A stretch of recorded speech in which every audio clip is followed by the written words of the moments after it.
Amen. Imana ishimwe kuko duhaye umunsi kugira ngo twige ubutumwa bwiza nyabwo. Uyu munsi turiga ingingo ya mbere y'ubutumwa bwiza nyabwo. Hari impamvu bwitwa ubutumwa bwiza nuko hari ibindi bitavuga Kristo. Pawulo yabyandikira Abagalatiya mu gice cya mbere ku murongo wa 8. Rero uyu munsi turiga ingingo ya mbere y'ubutumwa bwiza nyabwo.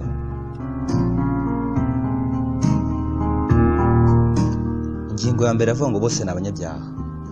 Bose ni abanyabyaha. Yewe nawe turi abanyabyaha.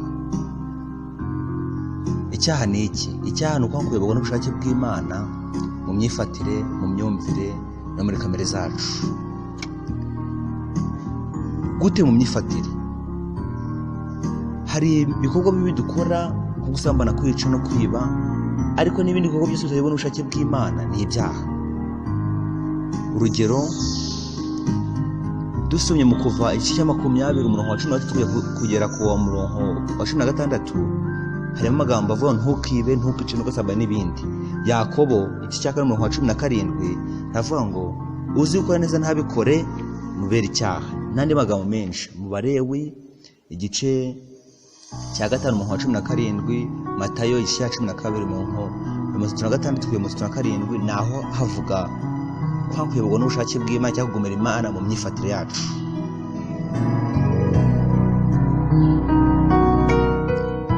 Icyaha ni uko kuyoborwa n'ubushake bw'Imana cyangwa kugomera Imana mu myumvire yacu. Akenshi twibwira yuko ibikorwa bibi ari ibyaha byonyine, ariko mu marangamutima yacu mu byo turarikira harimo ibyaha. Kuva igice cya 20 umurongo wa 17 havuga ngo ntukifuze, bagadorondora ibyo kwifuza bitemewe. Bivuze iki? Mu kwifuza kwacu harimo ibyaha. Muri Matayo igice cya 5 umurongo wa 22 ngo urerikira mwene se akwiriye gushikirizwa abacamanza. Matayo 5:28 ngo urerikira umugore amaje gusambana nawe. Bigaragaza yuko mu kurarikirana, mu kwifuza, mbese mu bikorwa bidafatika harimo ibyaha.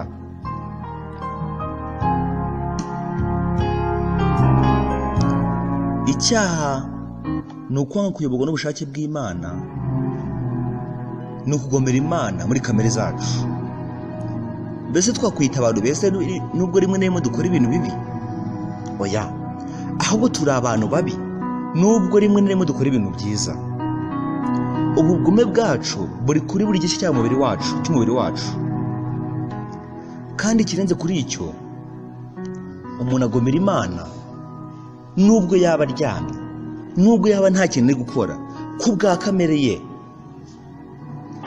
Iyo dusomye mu itangiriro, mu Baroma mu gice cya 5 ku murongo wa 12 harimo amagambo avuga ngo icyaha cyazawe mu isi n'umuntu umwe, ariko abantu bose bavugwaho gukiranirwa.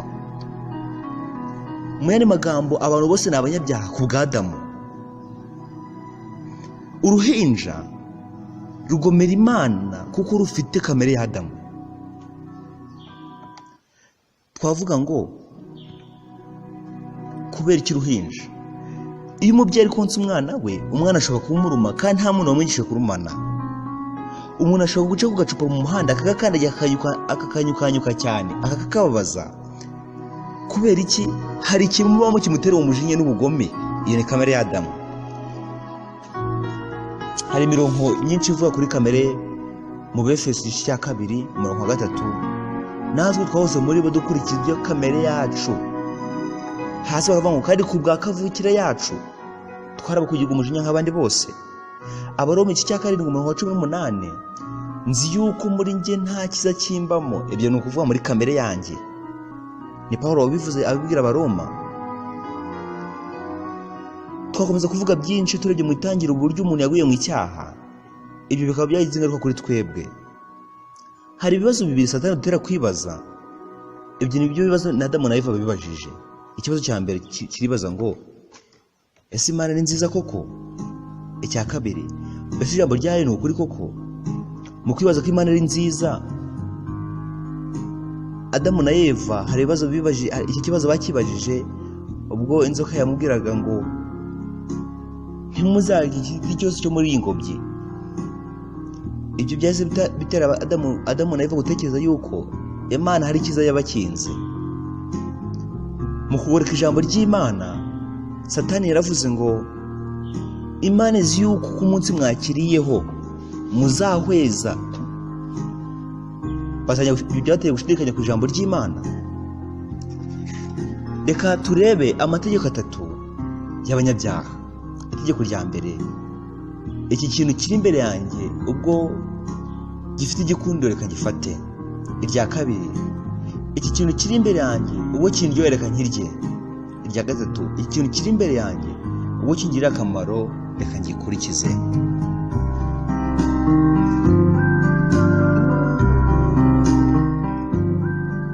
Abanyabyaha basimbuza ubushake bw'Imana aya mategeko 3,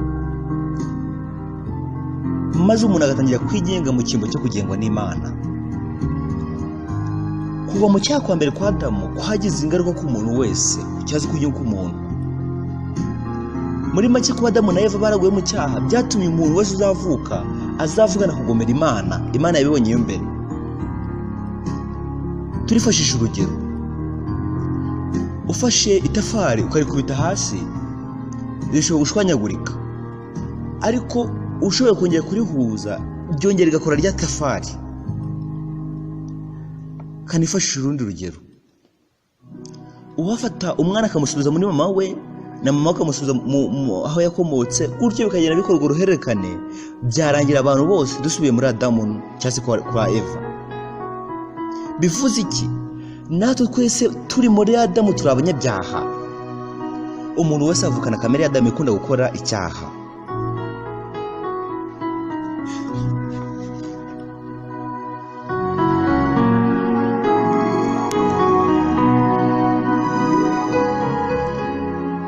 Rimwe na rimwe twanga gukora ibyo biteye isoni cyangwa se bizira, kuko tuzi ko bitugirira ingaruka imbere y'abantu, bikadutera igisebo, bikadutera kwangwa n'abantu.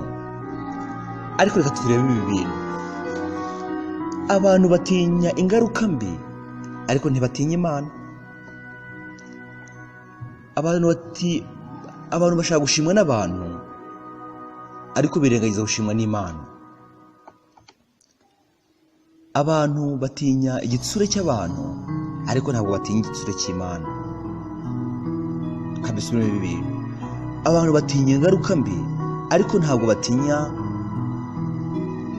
Imana.